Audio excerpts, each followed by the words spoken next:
Hoje vamos falar sobre a origem do tarô dos florais de Saint-Germain. Eu já utilizava os diversos tipos de tarô que fui recebendo de presente há bastante tempo. Eu retirava uma lâmina das cartas do caminho sagrado para ter uma compreensão melhor da questão que me incomodava no momento.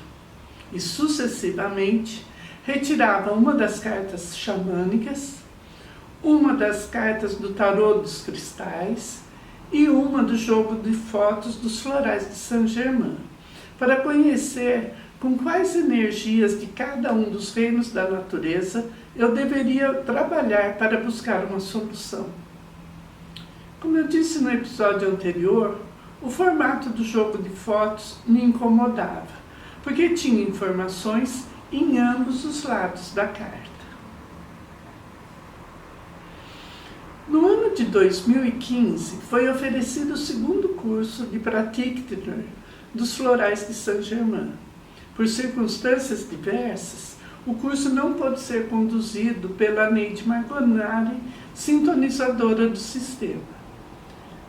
A filha dela, a Thalita Margonari, assumiu o encargo e nos mostrou a necessidade de um aprofundamento no estudo dos florais e da criação de ferramentas de trabalho para os profissionais. Sugeriu, então, que cada pessoa pensasse num tema e se propusesse a desenvolver um trabalho a respeito. Apesar do meu natural retraimento, foi quando eu pulei da cadeira e disse em alto e bom som, antes que alguém se antecipasse: eu quero fazer o tarô dos florais de Saint-Germain. Senti a aprovação de alguns e o espanto e dúvida dos outros, mas a ideia estava lançada. Depois, próximo ao encerramento, a Thalita nos apresentou uma série de envelopes e solicitou que escolhêssemos um. Quando eu abri o meu, eu vi que continha a carta do Pátins. Houve um estranhamento geral, já que as palavras-chave do Pátins são paciência e tolerância. E a opinião geral era que eu já tinha o suficiente disso, uma vez que eu já tinha publicado o meu primeiro livro de capa marrom, intitulado Instruções de Uso dos Florais de Saint-Germain, cujo prefácio foi escrito pela própria Neide Margonari. E realmente tinha sido um trabalho que exigiu uma boa dose de paciência. Concluímos que era esperar para ver.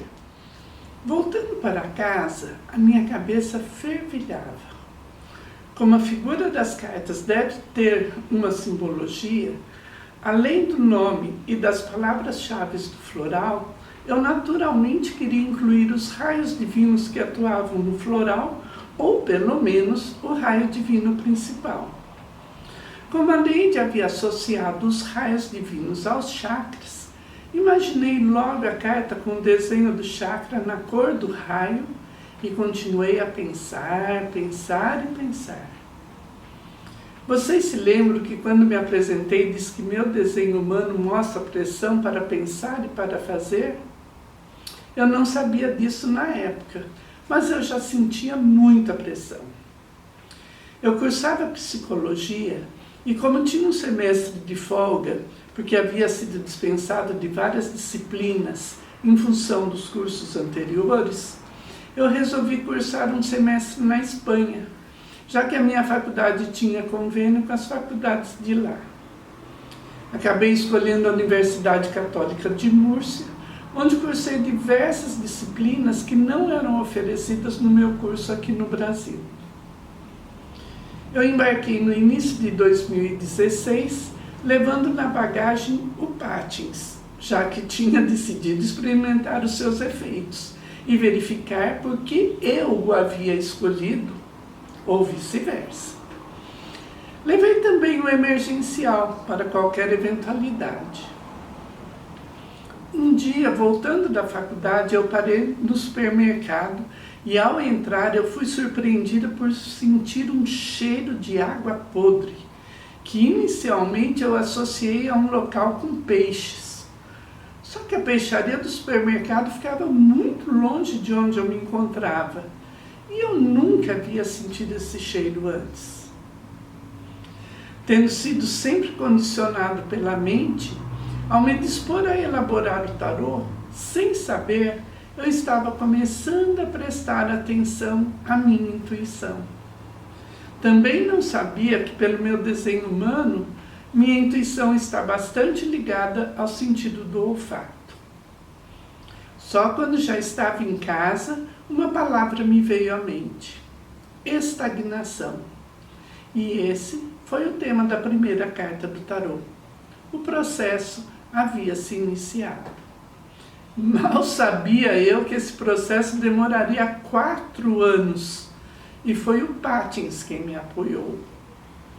Além disso, ele trouxe-me um elemento que muitas vezes passa despercebido na sua atuação: a flexibilidade.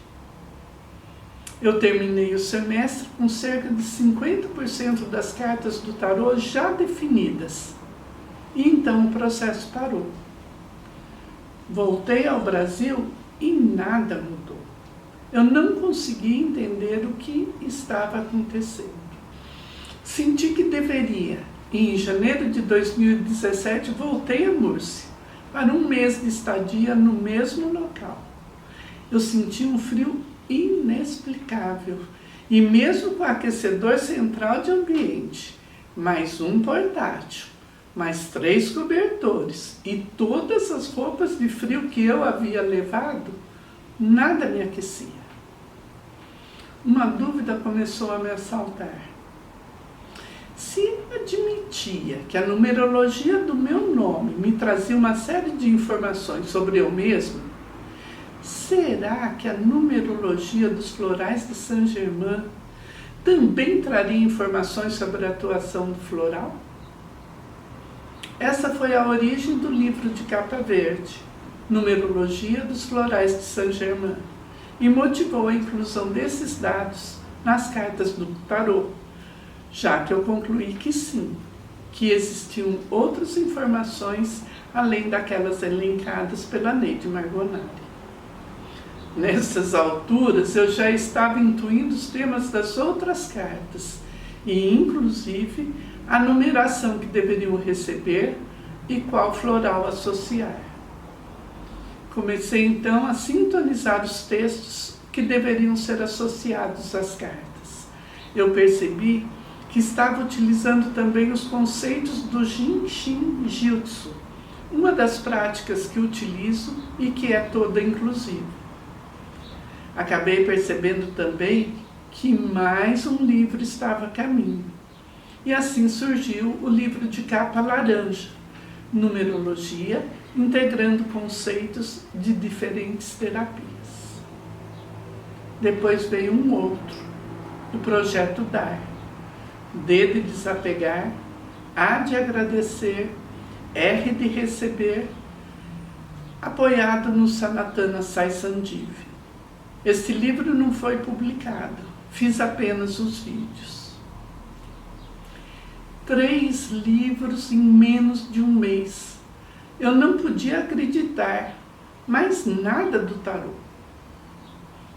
Os últimos temas das cartas só vieram durante o Pratique de 2017.